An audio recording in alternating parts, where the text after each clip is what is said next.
বাদাম যে স্বাস্থ্যের জন্য উপকারী তা আমরা কমবেশি সবাই জানি। বাদামে থাকে protein, vitamin B, vitamin E ও ফাইবার।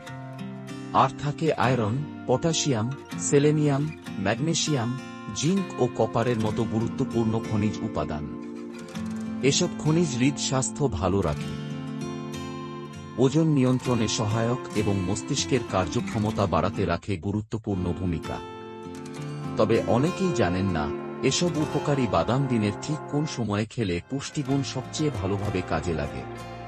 যুক্তরাষ্ট্রের ক্যালিফোর্নিয়া ভিত্তিক পরিপাকতন্ত্রের রোগের বিশেষজ্ঞ চিকিৎসক সৌরভ শেঠি জানাচ্ছেন, কোন সময় কোন বাদাম খেলে তা পেটের স্বাস্থ্য, হরমোনের ভারসাম্য এবং সামগ্রিক সুস্থতায় কিভাবে সহায়তা করে। সকালে কাঠবাদাম। এই বাদামে ভিটামিন ই ও ম্যাগনেসিয়ামে ভরপুর।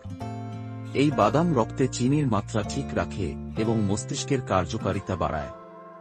তাই সকালে শুরুতে বাদাম খেলে বিপাকক্রিয়া উন্নত হয় এবং মানসিক স্বচ্ছতা বাড়ে।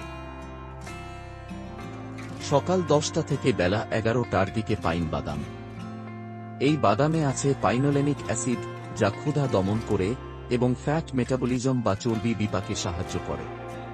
এটি খেলে দুপুরে অতিরিক্ত খাওয়ার প্রবণতা কমে যায়। দুপুরে কাজু বাদাম।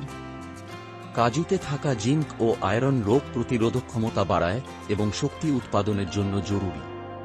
তবে কাজুতে ক্যালোরি বেশি, তাই পরিমাণমতো খাওয়াই ভালো। বিকেলে পেস্তা বাদাম। এটি বিকেলের ক্লান্তি কাটাতে সাহায্য করে। পেস্তা প্রোটিন ও ফাইবারে ভরপুর, যা শক্তি ধরে রাখতে ও ক্ষুধা কমাতে সাহায্য করে।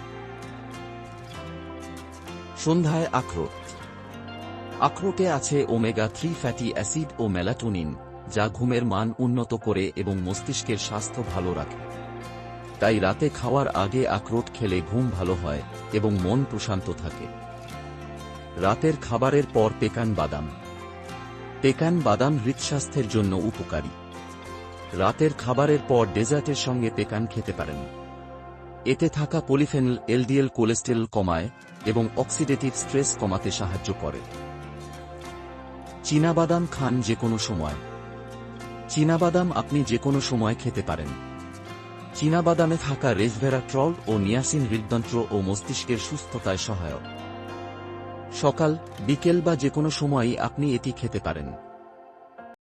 মনে রাখবেন, বাদাম স্বাস্থ্যের জন্য অত্যন্ত উপকারী, তবে তা খেতে হবে পরিমিত পরিমাণে। বেশি খাওয়া থেকে বিরত থাকুন।